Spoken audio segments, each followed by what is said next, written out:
Welcome to YouTube channel Abrar Electrical World. This is a very educational channel for electrical engineers, junior and seniors, middle management for all. Today's topic is that improvement in voltage profile with reference to FAG devices or flexible AC transmission systems. ये उसी सिलसिले की series है. So we have uploaded many lectures on power control, reactive power control, active power control, and we have also discussed the voltage stability. So FAG devices, now are connected with the steady state stability, the transient state stability both. That is the power swing equation also applies to this. The power equation, that is V square divided by X and sine delta or this is for uncompensated line, and then for compensated line, shunt compensated so that is the 2V square divided by X and sine delta by 2. यानी कि at 180 degree the power becomes double of that of the uncompensated line. तो ये सब चीज़ें आप मुख्तलिफ lecture में देखते हैं. यहाँ पर ये जो एक्सक्लूसिव है, this is for the voltage improvement. ये इस साइड पे मैंने और भी आपने जो मेरे लेक्चर देखे हैं उसमें ये वाली डायग्राम बनी हुई है. This is shows the power flow active and reactive with reference to two things, voltage and the delta angle. तो मैंने आपको बता दिया था कि डेल्टा एंगल जो है वो भी दो वोल्टेज के दरमियान का एंगल है. ए और बी अगर दो ग्रिड हैं, सेंडिंग रिसीविंग कह लो या जो भी कह लो, जनरेटर कह लो, ग्रिड कह लो, सोर्स कह लो, लोड कह लो, उनके वोल्टेज का एंगल डेल्टा है और उनका मैग्नीट्यूड जो है जिसके ऊपर के डिपेंड करता है रिएक्टिव पावर, वो खुद वोल्टेज है. जहाँ ज़्यादा होगा उधर से कम वोल्टेज की तरफ करंट फ्लो होता है, लेकिन रिएक्टिव. तो ये आपको रट गया होगा. अब यहाँ पर आप देख रहे हैं कि मैंने आपको एक लाइन दिखाई हुई है ये, और इसके ऊपर इसका मैंने वोल्टेज प्रोफाइल दिखाया हुआ है, और बीच में जो है ये मैंने शंट डिवाइस या SVC या सेटकॉम कोई भी चीज़ आपकी लगी हुई है. इसके ऊपर मेरी कई वीडियो बन चुकी हैं और आप उसको देख सकते हैं. ये मिडिल ऑफ द लाइन में लगाने का इसका मैक्सिमम फ़ायदा होता है, और उसी पे वो इक्वेशन डिराइव की गई है जिसमें 2V square by x sine delta by 2 आता है. ये हमेशा जो है mid point of the line लगाते हैं. अगर 400 किलोमीटर की है तो आपने 200 किलोमीटर पे एक कह लो कि और एक आर्टिफिशियल बस बार क्रिएट कर दी. ज़रूरी नहीं वहाँ कोई लोड हो तो हो भी सकता है, और वहाँ पर आपने ये शंट डिवाइस लगा दी, और फिर ये सिस्टम को इम्प्रूव करती है. ट्रांजिएंट स्टेट स्टेबिलिटी हम बहुत डिटेल में कई दफ़ा डिस्कस कर चुके हैं. यहाँ पर बात हो रही है वोल्टेज लिमिट की जो स्टडी है, जो लिमिट्स हैं.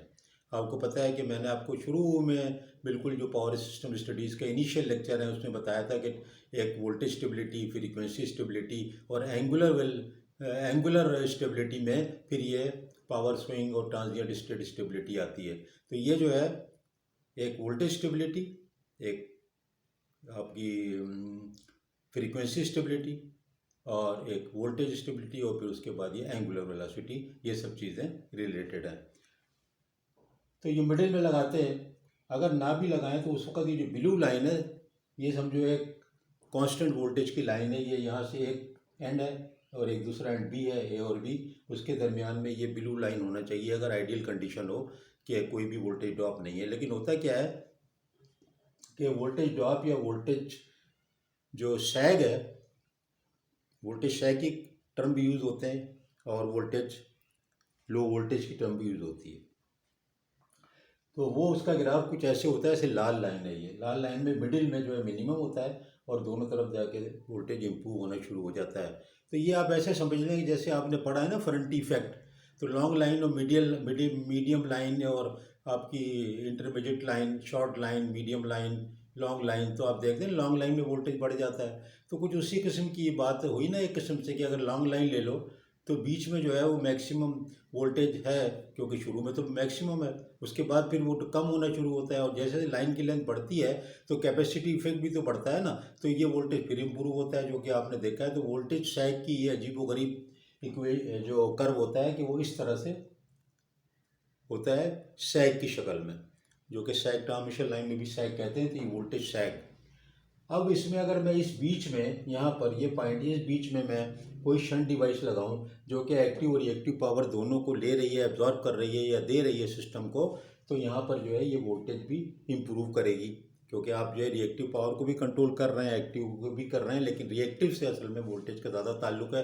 वैसे तो ओवरऑल जो है दोनों से ड्रॉप हो रहा है। आई जो इसमें से एक्सेल लाइन का जो है इसमें जो करंट एपरेंट गुजर रहा है वो वोल्टेज ड्रॉप करेगा, तो बीच में लगा दिया तो दोनों तरफ वोल्टेज ड्रॉप कम हो गया। और ये जो इसका इम्प्रूव्ड जब आएगा, ट्रांसमिशन सिस्टम का इम्प्रूव्ड जो शेप आएगी after the installation of the shunt capacitance, तो वो कुछ इस तरह हो जाएगी। ये देखिए यहाँ पर इम्प्रूव हो गया। और फिर समझो ये दो लाइनों में एक किस्म से बढ़ गई ना। एक बहुत ही लॉन्ग लाइन जो 300-400 किलोमीटर की थी, वो असल में इसको लगाने से 200 किलोमीटर और 200 किलोमीटर की रह गई। तो ज़ाहिर है 200 किलोमीटर पे जो when you are injecting the reactive power and you are also controlling the angle, you are controlling the then ultimately the active power also through the use of the this energy storage. ये मैंने यहाँ पर बना के छोड़ दिया है ताकि रेफरेंस करना हो तो हम फ़ौरन इस पे आ जाएं, बजाय कि मैं उस वक्त एक रफ सी डायग्राम ड्रॉ करता। ये मैग्नेटिक स्टोरेज और ये जो एनर्जी स्टोरेज है और ये जो कन्वर्टर है जो मैंने बार बार बताया, जिसको हमेशा इन्वर्टर कहते थे उसको कन्वर्टर कह रहे हैं फैक्ट्री डिवाइसेस में, और मैंने आपको बताया कि इससे कंफ्यूज मत हो, वही चीज़ है। ये डीसी को 3 फेज बैलेंस्ड एसी में कन्वर्ट करता है ये इन्वर्टर जो है। और उसके बाद जो है यहाँ पर आपको सिग्नल आते हैं सिस्टम से जो इसके पी एंड क्यू का सिग्नल देते हैं कि क्या क्वांटिटी है, क्या एंगल है, उसके हिसाब से ये इसका जो कंट्रोलर है वो काम करता है और इसको सिग्नल देता है। तो अब हमारा जो टॉपिक क्या है, इम्प्रूवमेंट इन वोल्टेज प्रोफाइल, तो देखिए इम्प्रूव हो गई ना, यहाँ से ये 2 सैग हो गए। अब इसमें अगर हम आगे बढ़ें, अगर मैं इसकी 2 की जगह मैं ये समझूँ कि ट्रांसमिशन लाइन जो है वो 300 किलोमीटर की थी, और मैं ये करता हूँ कि मैं इस सिस्टम को और इम्प्रूव करना चाहता हूँ, तो मैं ऐसा करता हूँ कि मैं 100 किलोमीटर पे मैं ये लगा देता हूँ। ये 2 हो गए ना, ये 2 हो गए, 2 शंट हो गई। ये यही चीज़ है एसवीसी या स्टेटकॉम। अब 2 हो गया, तो 2 जगह से जब इंजेक्ट होगा तो ये प्रोफाइल जो है हमारा 2 जगह से इम्प्रूव हो जाएगा, 2 दफ़ा हो जाएगा, यानी यहाँ पर 2 जगह लग गया ना ये 2। तो ये जो आपका वोल्टेज प्रोफाइल था यहाँ, फिर यहाँ और फिर यहाँ, तो ये और इम्प्रूव हो जाता है। ये रेड मैंने लाइन बना दी। तो ये देखिए वोल्टेज जब आपने इसको बढ़ा दिया शंट कैपेसिटेंस को, इसी तरह आप कैपेसिटर भी तो लगाते हैं, बढ़ाते रहते हैं, लेकिन वो एक एंड पे लगे होते हैं। फैक्ट में सेटकॉम या एसवीसी जो है शंट कंपनसेशन की ये थ्योरी है, और ये जो है फार्मूलों से भी साबित किया गया है और मैंने आपको करके भी दिया है। तो उसमें ये होता है कि अगर आप मिडिल में लगाएं तो मैक्सिमम फ़ायदा होता है। अब अगर 300 किलोमीटर की लाइन है 150 पे लगा दिया, लेकिन आपने 2 लगाने हैं तो 100 पे लगा दें, इक्वली लाइन डिवाइड हो गई और वोल्टेज प्रोफाइल 2 दफ़ा 3 दफ़ा इम्प्रूव हो जाएगा, तो और ज़्यादा बेहतर हो जाएगा। तो ये इसकी जो है basic concept, basic graph, basic line, ये मैंने सब यहाँ पर बना दिए और मैंने ये बना रहने दिया ताकि रेफरेंस कर सकें। ये मैंने पावर फ्लो कंट्रोल जो है ये बना रहने दिया है ताकि ये बार बार रिवाइज ना करना पड़े, ये आप लोगों को मालूम होना चाहिए। और आपको पता ही है कि जो कंपनसेटेड अनकम्पनसेटेड लाइन की जो इक्वेशन होती है वो आपको पता है कि वी स्क्वायर इसलिए कहते हैं कि ई एस और ई आर को इक्वल ले लेते हैं कि बहुत ड्रॉप नहीं हुआ और फार्मूले को अमेंड कर दिया इस तरह, वरना तो E S E R sending receiving को ज़रब करें, एक्स से डिवाइड करें और साइन डेल्टा दोनों के दरमियान का एंगल को लें तो वो एक्टिव पावर होती है। और ये वाली जो पावर होती है, ये वाली जो सेटकॉम के लगाने के बाद होती है, यानी कंपनसेशन के बाद होती है, वो आपको पता है after compensation P is equal to 2V square X sine delta by 2। तो ये जो है ना ये कंपनसेटेड है सेटकॉम या शंट डिवाइस लगाने के बाद, ये वाली हमारे पास चीज़ आती है। तो ये हमारी, आप देखें कि हमारा टॉपिक ये था और मैंने आपको इसकी मदद से ग्राफ और लाइन और ये कनेक्शन और ये तादाद बढ़ाने से क्या फ़र्क पड़ता है ये मैंने यहाँ पर बता दिया। और फ़र्क सारी वोल्टेज पे नहीं पड़ता, फ़र्क जो है वो उसकी कैपेबिलिटी ऑफ हैंडलिंग पे भी पड़ता है, ट्रांजिएंट स्टेबिलिटी लिमिट पे भी पड़ता है। हर चीज़ इसकी सिस्टम की इम्प्रूव होती है, सिस्टम ज़्यादा स्टेबल हो जाता है।